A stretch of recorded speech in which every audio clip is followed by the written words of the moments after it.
তো বিএনপির আসলে আওয়ামী লীগের সাথে এত এত মধুর সম্পর্ক থাকার কথা না। আমরা কিন্তু এটাও শুনেছি আরুন ভাই যে আওয়ামী লীগের যেসব বড় নেতারা পার হয়ে গেছেন তারা বেশিরভাগই বিএনপির লোকদের সহায়তায় পার হয়েছেন। আমার প্রশ্ন হারুন ভাই, আমার প্রশ্ন, আপনি সংসদে বলার সময় মানে আপনি সংসদে বলার সময়, বাইরে বলার সময় আপনি বঙ্গবন্ধু শেখ মুজিবুর রহমানের নাম ধরে তাকে নিয়ে আলোচনার জন্য অনেক সময় প্রয়োজন এটি বলেছেন।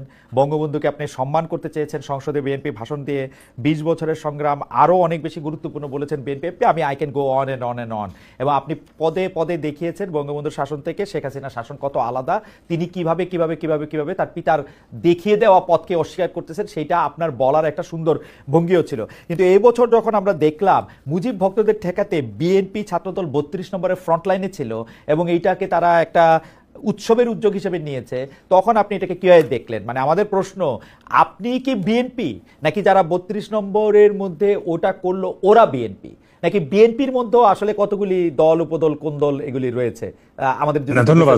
বলার অপেক্ষা রাখে না যে আমার গত 18 সালে যে জাতীয় সংসদে আমার যোগ দেওয়া, এটা আমার জীবনে একটা ঐতিহাসিক ঘটনা এবং আমার ওই সময় যে বক্তব্য বা ওই সময় যে ভূমিকা বা দায়িত্ব, এটাও একটা ঐতিহাসিক বিষয় ছিল।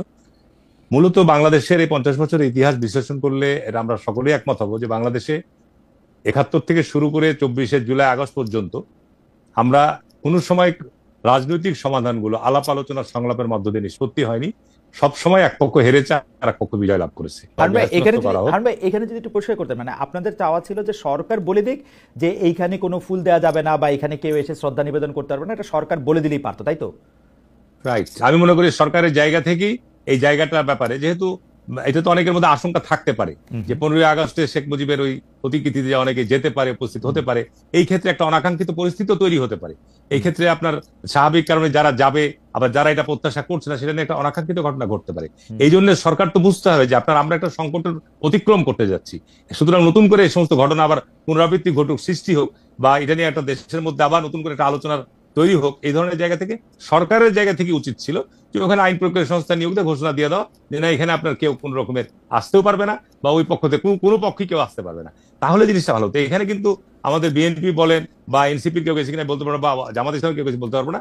আমাদের দলের কিছু লোকজন দেখেছি, কিন্তু দলীয় কিন্তু এরকম কোনো আমাদের সিদ্ধান্ত ছিল না যে যুব দল, ছাত্র দল, স্বেচ্ছাসেবক দল বা বিএনপির কেউ ওখানে যাবে বা এখানে এই ধরনের আপনার ব্যবস্থা করবে, গান বাজনা করবে, এই ধরনের আমাদের দলীয় কোনো সিদ্ধান্ত বা দলীয় কোনো নির্দেশনা ছিল না। তাহলে আমি একটু এই জায়গার মধ্যে একটু জানতে চাই যে আমরা অনেক সময় বিএনপিকে আওয়ামী লীগের জন্য অতিরিক্ত ভালোবাসা জানাতে দেখি, আবার অনেক সময় দেখি যে বিএনপি আওয়ামী লীগের প্রতি একটা খুব কঠোর অবস্থান নেয়।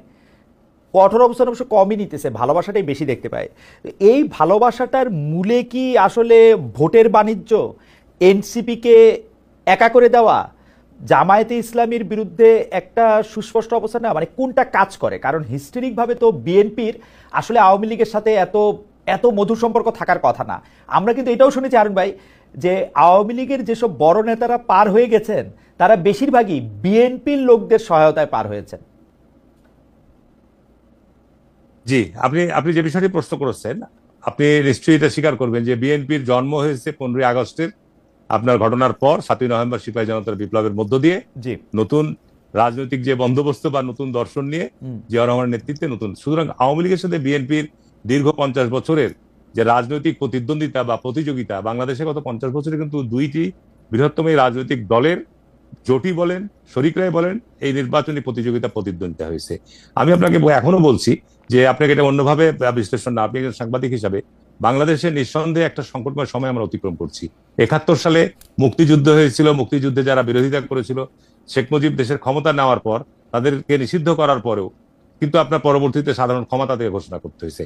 আপনি 90-এর কথা চিন্তা করেন, আমরা এরশাদ বিরোধী আন্দোলন করেছি এবং 90 সালে আমরা এরশাদের বিরুদ্ধে একসাথে এক পর্যায়ে গিয়ে বিএনপি, আওয়ামী লীগ, জামাত ইসলাম সবাই একসাথে ঐক্যবদ্ধ আন্দোলন করেছি এবং এরশাদকে বিদায় করেছি। করার পরে 91-এর একটা সুষ্ঠু নির্বাচনের মধ্যে দিয়ে বিএনপি ক্ষমতায় এসছে এবং বিএনপিকে জামাত ইসলাম সমর্থন দিয়েছে। তারপরে মাত্র 2-3 বছরের পর সেই স্বৈরাচারের সাথে আবার দেখা গেছে আপনার আওয়ামী লীগ, জাতীয় পার্টি, জামাত ইসলাম সবাই এক হয়ে বিএনপির বিরুদ্ধে আন্দোলন শুরু করেছে। সুতরাং বাংলাদেশের আসলে গণতান্ত্রিক যে প্রেক্ষাপটের বিশ্লেষণ করতে গেলে আপনি নিজেও আমার চেয়ে ভালো বুঝতে পারবেন যে আমরা একটা সংকটের মধ্যে আছি।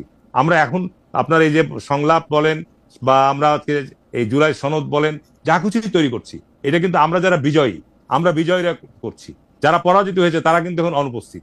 সুতরাং আপনাকে সামনের দিনে আমি দায়িত্ব নিয়ে বলছি আপনাকে, এটা আওয়ামী লীগের প্রতি প্রীতি বা ভালোবাসা বা দেশের গণতান্ত্রিক স্থিতিশীলতার জন্য, দেশের আপনার আমি বলবো যে সামগ্রিকভাবে রাজনৈতিক স্থিতিশীলতার জন্য আপনাকে সামনে অনেক বন্ধুর পথ পাড়ি দিতে হবে।